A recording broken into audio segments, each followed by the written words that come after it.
Now, we know it's been a big week for Year 12 students and for parents, with final exam marks revealed. It sparked elation for some and, of course, disappointment for others. So how do you cope, and how do mum and dads encourage their kids if they didn't get the result they were after? One of Australia's leading parenting experts, Justin Coulson, is here with advice for parents and students. And you've got how many kids of your own? 6. So you are an expert on this field. You know the advice that you're giving. Yeah. So I guess we all thought the exams were bad enough, but if you didn't get the marks that you're after, it can be a really difficult time. Yeah, it can be. It can be tough for the parents, because we've got these expectations about how our children will do and what they're going to do with their lives. And you live the experience with them. Totally, and they make sure that we really do live it with them. And it's tough for the kids as well, because quite often their futures are riding on this mark, and unfortunately too many of our kids for 13 years are told you are working towards this. This ATAR is everything. That's the ultimate goal. This number is all that matters after 13 years of schooling, and that's wrong. And how much is riding on these marks, though? Because obviously getting into university is dependent on getting the mark that you require at the end of Year 12, but there are, of course, other avenues. Yeah, well, it is dependent, but only to some extent. If we can help our children to know that it's not the be-all and end-all, you know, there are things called arts degrees, and people bag the arts degree like crazy, but... I did one. You know, if you don't get into what you want to do, you go and do arts, and you do a year or two, and you get your GPA up, and then you go and do whatever it is that you want. And the best thing about that alternative pathway, assuming that university is the pathway that you're choosing, I mean, that's what the ATAR is all about anyway. If uni's not it, then don't worry about the ATAR.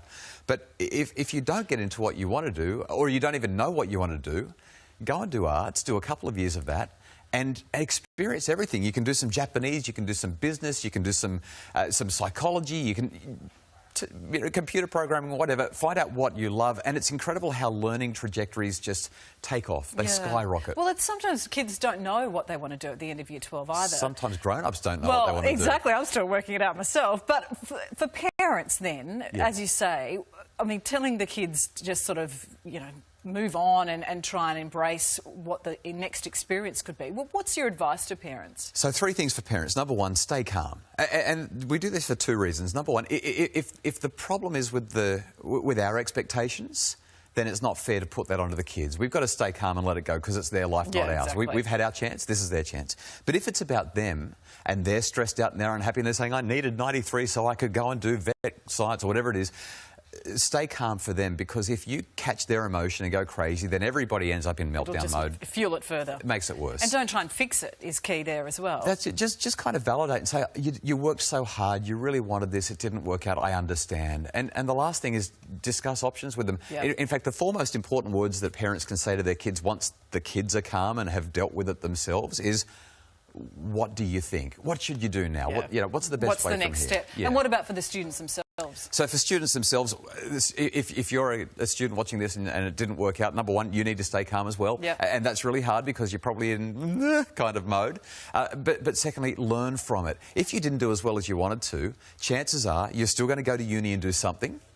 You want to be able to figure out why did I go wrong? Don't blame the teacher, don't blame the school.